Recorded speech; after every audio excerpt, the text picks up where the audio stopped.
Have you ever bought a home? Or perhaps signed a lease on an apartment?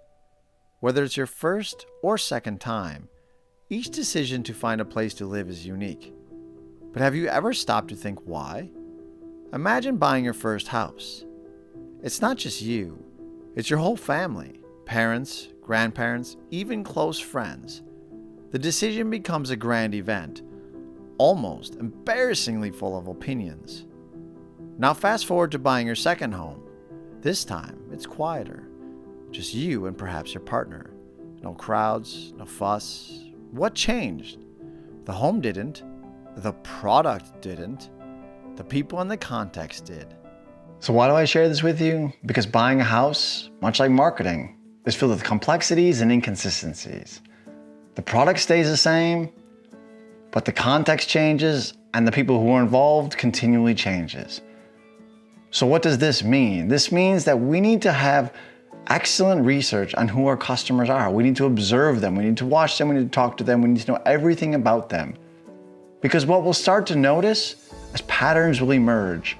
And these patterns will tell us what the decision-making process is that our consumers are going through when they make the purchase.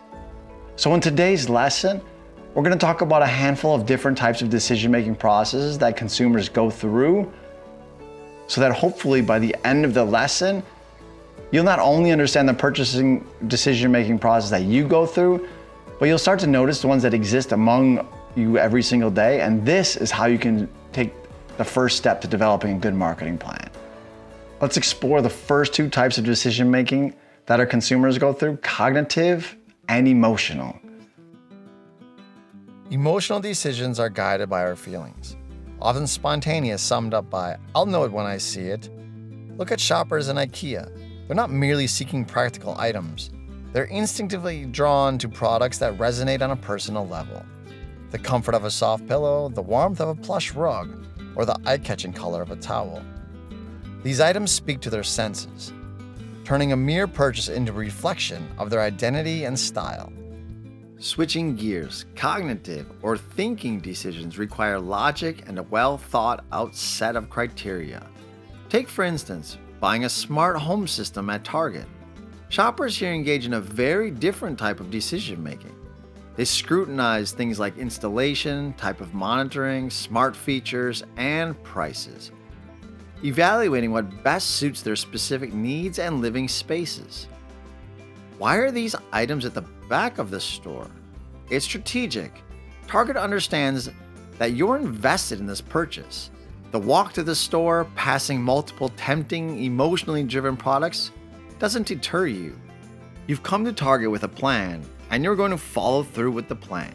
Now let's distinguish between two more types of decision making: high involvement and low involvement. The first one we're going to talk about is high involvement. What is high involvement?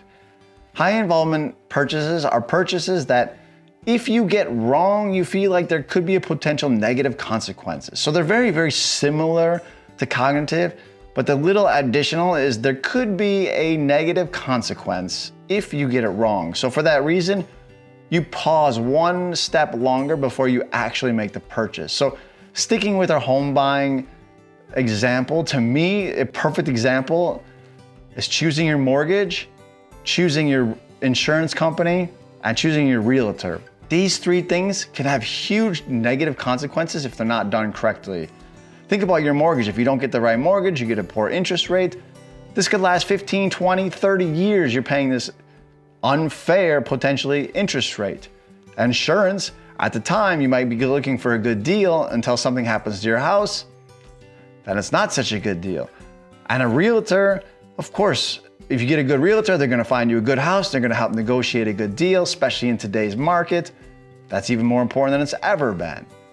The thing is all three of these, as I shared with you, are important things that people are gonna look up to find more information about. So what that means as a marketer is I need to work with influencers, bloggers, podcasters, YouTubers.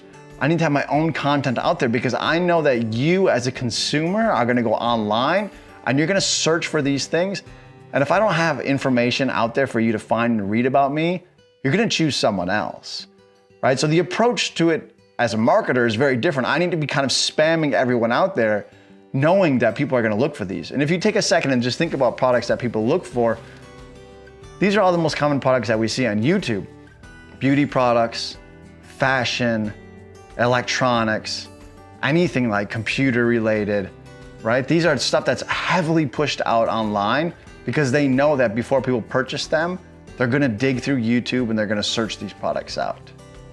In stark contrast, low involvement purchases require minimal thought and often impulsive. These are the items like candy or gum placed right by the checkout. Products you might grab simply because you're waiting in line and they catch your eye. They're generally inexpensive, posing little risk to the buyer. For these items, the key for marketers isn't in-depth content, but rather ensuring the products are conveniently located and have eye-catching packaging. It's all about the visibility and appeal at the right moment. Now that I've shared all four of those with you, the first thing I want to point out is that you'll notice some of the examples I gave. I can pretty much guarantee some of you watching this video think, well, it's not like that for me. I'm high involvement, or this is low involvement, or this is cognitive. And that's why in the very beginning, I talked about how patterns matter. You'll notice that the majority of your customers generally follow the same type of purchasing process, and this allows you to decide which type you should go for, because you don't want to market to everybody, right? You want to market to that specific person who's following that type of pattern that you're working on. But I'm going to give you one more example just to even make it more confusing for you. Because what happens is a lot of times products can change over time. So I'll give you this example, a very simple one that most of you have probably dealt with at some point in your life. Getting a gym membership. Whether it's a pool, it's going to Lifetime, LA Fitness, Snap Fitness, whatever, it doesn't make a difference. They're all the same. Even doing jiu-jitsu gyms around the town, doesn't matter. Doing different yoga gyms or Pilates gyms, they're all the same.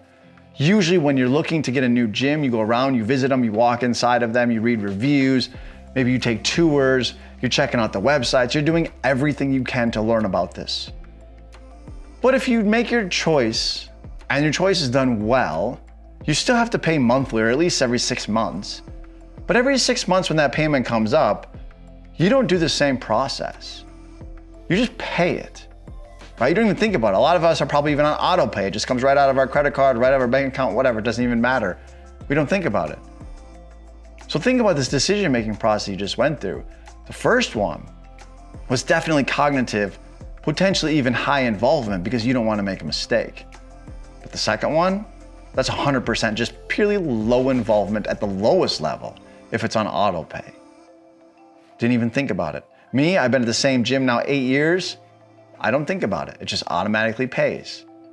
Right? So decisions can change over time. A lot of things happen in our lives that are similar to this. The first time you purchase it, you really read all the labels, et cetera, et cetera. But then once you're comfortable, you don't pay attention anymore. Or maybe your financial status changes. And what was a big deal no longer is. And again, this is why market research matters so much, and understanding who your customer is so important to the success of a good marketer. So now we're going to jump in. I'm going to show you even more complexities inside of this decision-making process. In this segment, we'll quickly explore 4 specific types of consumer decisions. Each category combines elements of our previous discussions: cognitive and emotional, high and low involvement. Let's see how these play out in real-world scenarios. First up, cognitive and high involvement decisions, like purchasing a refrigerator. These decisions require significant thought and research due to their high cost and impact on daily life. Shoppers assess features, energy efficiency, and warranty options to ensure they make a rational and beneficial choice. Next, cognitive but low involvement decisions, such as buying hangers. While still a practical decision, the involvement level is minimal. Shoppers might quickly think about size or material, but the decision is straightforward with minimal financial risk.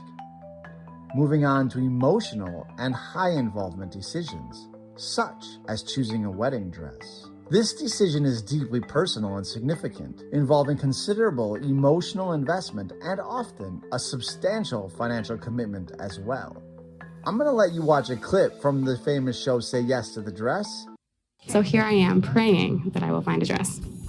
I brought my future mother-in-law, Linda, my really good friend, Stephanie, Amy, and my future brother-in-law, Justin. What is your price point? Okay. I would like to stay between 3 and 5. So let's find you your wedding dress, and I'll be right back. I'm on the hunt. Ooh, I like it. Okay. Now that's nice. I love dress number 1. I think it just has a glamorous, clean look to it. That's exactly what I was looking for. Do you feel like it's I the feel one? like it definitely could be. Do we have thumbs up? 2 thumbs up. 2 thumbs up. To me, the simplicity of it is just unbelievable. It was just magnificent. Simple, understated, and absolutely gorgeous. This is the tearjerker. Dress number 2 is sick. Bling on it. I mean, it's like its own, it has a life of its own, that dress, I guess. You know, it is just a piece of art. Oh boy. Oh boy. Man. Oh. This is the big sister of the other dress. One's like pretty, but the other one was so subtle, it brought out what was good in you. It doesn't accentuate her in the right way. This is major glamour, but this is too much here. So Sarah now is between 2 dresses. How do you want to feel on your wedding day? Just like glamorous, and I want it to be remembered. I know the other is glamour. I understand all of that. I think if you go with the glam, you go with it. But I think that this is sexy without showing too much flesh. Yeah. I feel like I'm in this dress. Like, I feel like the other dress is the centerpiece. You know, it's like, And you're the accessory. I'm the accessory. I don't want to be an accessory at my own wedding. Is this the one? I think so. Lastly, emotional and low involvement decisions, like picking out candles. These choices are based on personal preferences like scent or color. And though emotionally gratifying, they're easy and carry little financial burden. Each of these decision types shows the complex interplay between cognitive and emotional factors and the varying degrees of involvement. As marketers, understanding where your product fits within these categories can guide how you engage with consumers and tailor your marketing efforts. So as we come to an end in the video, I want to share one more story with you about confusion and how nothing really seems to make sense, even though it makes sense. And this is one that most of you have probably dealt with, and is one that I've personally dealt with, and that's our careers. If you think about it and you take a step back and think like, I'm not buying a product, you're still choosing your career. For me, I had 3 sort of careers I thought about, but 2 specifically. I thought about being corporate. I tried corporate. I talked about that in my opening video, about how I dabbled in corporate, and everyone in my family and friends said I should be corporate. You make more money in corporate. You get more opportunities potentially in corporate. You can travel and do all these great things, promotions, everything. But on the other side, I felt like my heart was teaching at a university, in the business school, in the marketing department. That's what I really wanted to do. I obviously get less pay, there's no promotions, but I really wanted to do what I felt was good for me. And so the thing is, the reason I share this story with you is because it's high involvement, it's cognitive, it's emotional. Once I get in the role, it becomes low involvement because I'm not thinking, should I re-sign my contract every year? I just sign it automatically or it just goes. But I just want to share this with you to give you an opportunity to see at how things just are so complex. And this is why we continually harp on this market research and why understanding your customers is so important, because the more you know about them, the better you can do at your job. And it's that simple, and you can make your customers happy because you design things that they want. And so market research and understanding them is something that you can never ever neglect. Thanks a lot. Hopefully you enjoyed something. This is one of the better videos. I enjoyed this lesson. All right, have a great day. Take care. Bye.